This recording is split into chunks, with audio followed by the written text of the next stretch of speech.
శ్రీ గురుభ్యో నమ. శ్రీ గణేష పురాణం 21వ అధ్యాయం. మంత్రోపదేశ వర్ణనం.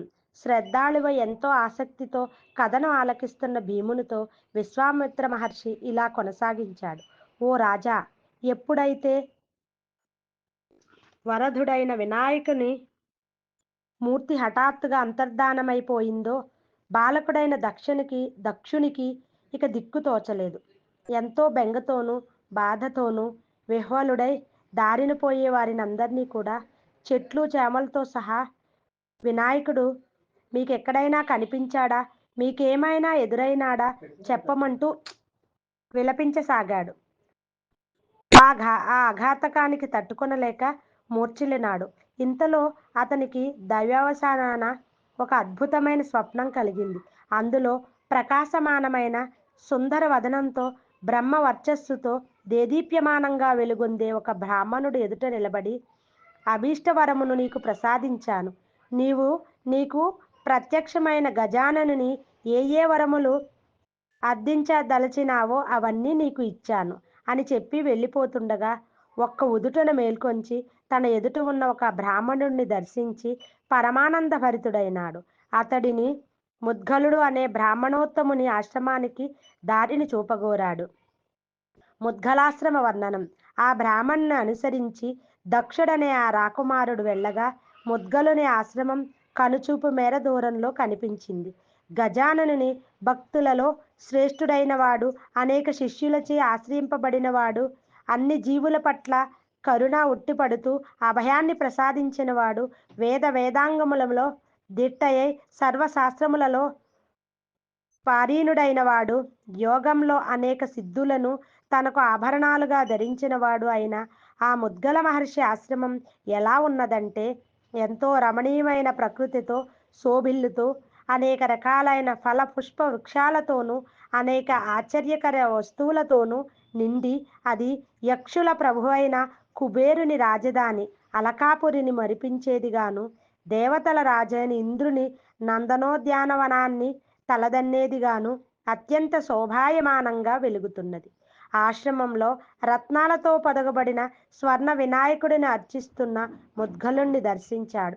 ఆ వినాయకమూర్తి 4 హస్తాలను 3 నేత్రాలతో అనేకములైన అలంకారములతో ప్రకాశిస్తున్నది. అటువంటి దివ్య మంగళమైన వినాయకుని మూర్తిని అత్యంత శ్రద్ధాభక్తులతో షోడశోపచారములతో ఆ ముద్గల మహర్షి అర్చించసాగాడు. అలా దేవతార్చనలో మగ్నుడైన ముద్గలుడి సన్నిధికి వెళ్ళి భక్తి ప్రవత్తులతో సాష్టాంగ నమస్కారం చేసి అందువలన కలిగిన భావోద్వేగానికి ఆనంద భాష్పాలను వర్షిస్తూ వినమ్రుడై నిలుచున్నాడు. అప్పుడు జరిగిన వృత్తాంతాన్ని విశ్వామిత్రుడు ఇలా కొనసాగించాడు. అప్పుడు గణేశుని పరమ భక్తాగ్రగణ్యుడైన ముద్గలుడు ఆ దక్షుడిని ఆప్యాయంగా లేవనెత్తి, నాయనా, నీవెవరు? ఏ కారణం చేత ఇక్కడికి వచ్చావు? నీ దుఃఖానికి గల కారణం ఏమిటి? నీ దుఃఖాన్ని, భయాన్ని నివారిస్తాను. ఆందోళనను వీడి నీ యొక్క యావత్ వృత్తాంతాన్ని నాకు వివరించు అన్నాడు. అప్పుడు ఆ ముద్గల మహర్షి మాటల చేత ధైర్యం పొందినవాడే ప్రశాంత చిత్తంతో కమలాసుతుడైన దక్షుడిలా వదిలిచ్చాడు. ఓ మహాత్మా, కర్ణాటక దేశంలోని భానునగరానికి రాజైన వల్లభుడు నా తండ్రి. కమల అన్న పేరుగల ఈ మహారాణి నన్ను కన్న తల్లి. దైవావసానాన నాకు పుట్టుకతోనే అనేక వైకల్యాలు, దుర్గంధ భూయిష్టమైన చీము, నెత్తురు స్రవించే శరీరము సంప్రాప్తించాయి. అయినా నాకు తగిన స్వస్థత చేకూర్చాలన్న సంకల్పంతో నా తండ్రి ఒక పుష్కరకాలం 12 సంవత్సరాలు కఠిన నియమాలతో ఘోరమైన తపస్సు ఆచరించిన ప్రయోజనం లేకపోయింది. దానితో నా తండ్రి అగ్రహోదగ్రుడై నన్ను, నా తల్లిని రాజాంతపురం నుండి వెళ్ళగొట్టాడు. తీరని దుఃఖముతో నా తల్లి నన్ను వెంటబెట్టుకొని గ్రామాలలో భిక్ష చేసి అలా సంపాదించుకున్న ఆహారం నా పోషణకై వినియోగిస్తూ ఎంతో దైన్యస్థితిలో కాలం వెళ్ళబుచ్చుతూ కౌండిన్యపురం చేరుకున్నది. ఆ ఊరిలో మేమిరువురము భిక్షాటనం చేస్తుండగా పుణ్యవశాన గుడ్డివాడికి దృష్టి లభించినట్లు మాకు నీ దర్శన భాగ్యం కలిగింది. నీ శరీరం మీద నుండి వీచిన గాలి నన్ను సోకగానే నాకు గల వైకల్యాలు, శరీర బాధ మటుమాయమైపోయాయి. శిలారూపిణి అయిన అహల్యామాతకు రఘురాముని చరణధూళి శాప విముక్తిని ప్రసాదించినట్లు మీ అనుగ్రహ విశేషం చేతన ఈ విధంగా దివ్య సుందరమైన దేహం నాకు సంప్రాప్తించింది. ఈ వృత్తాంతాన్నంతా నాకు నా తల్లి చెప్పటం వలననే తెలుసుకున్నాను. ఏ మహనీయుని శరీరంపై నుండి వీచిన వాయుస్పర్శ మాత్రం చేత నా అనారోగ్యములన్నీ మటుమాయమైనాయో, అట్టి సత్పురుషుని దర్శించుకొని జీవితం సార్థకం చేసుకోవాలన్న సంకల్పం కలిగి తిరిగి మీకై అన్వేషిస్తుండగా హఠాత్తుగా గజాననుని సాక్షాత్కారం లభించింది. ఆ దివ్య మంగళమూర్తిని దర్శించుకున్న నా తల్లి కమల తన మనోభీష్టాలన్నింటినీ పొందింది. ఆ గజాననుడు తానివ్వగలిగిన ఆ వరాలను తన అనుగ్రహ స్వరూపులైన నిజానుగ్రహాన్ని సంప్రాప్తించుకున్న మీ నుంచి పొందమని ఆజ్ఞ ఇచ్చి అంతర్ధానం చెందాడు. దాంతో మిమ్మల్ని వెతుక్కుంటూ ఇలా మీ ఆశ్రమం చేరుకున్నాను అంటూ తన కథని ముద్గలునితో వివరంగా తెలియజేశాడు. ఇలా వివరించినపై గజానన సాక్షాత్కారంతో పాటు ద్విజ రూపంలో ప్రత్యక్షమైనది. ఆ తరువాత మరలా గజవదనుడై సాక్షాత్కరించి తానే 2 రూపాలలో దర్శనమిచ్చినట్లు నిరూపించినది. వివరించి ముద్గలుని వల్లనే తన సకలాభీష్టములు నెరవేరగలవని చేసిన గణేశుని దివ్య ఆదేశాన్ని తెలిపాడు.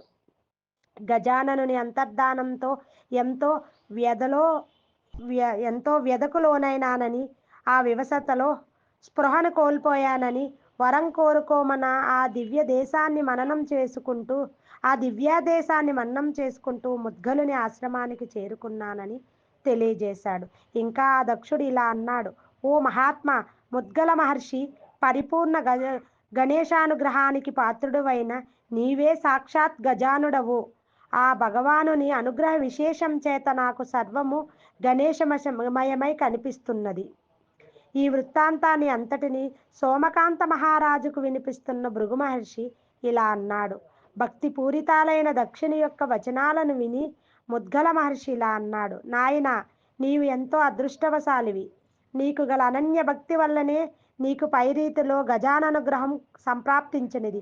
ఆ దేవదేవుడు కేవలం నిర్మలమైన భక్తి చేతనే ప్రసన్నుడవుతాడు. అంతేగాని డాంబికంగా ప్రదర్శనాత్మకంగా ఎంతకాలం తపస్సు చేసినా నిష్ఫలమవుతుంది. భగవద్ దర్శనానికై తీరని ఆర్తి తపన కలిగినప్పుడు, వీటికి భగవదనుగ్రహము తోడైనప్పుడే భగవద్ దర్శనం సంప్రాప్తిస్తుంది. ఆ కరుణాల వాలుడు 3 లోకాలకు భర్త, త్రిగుణాలకు అధిష్ఠత, త్రిమూర్తులకు వారి వారి ఉపాధులను తానే కల్పిస్తున్నాడు.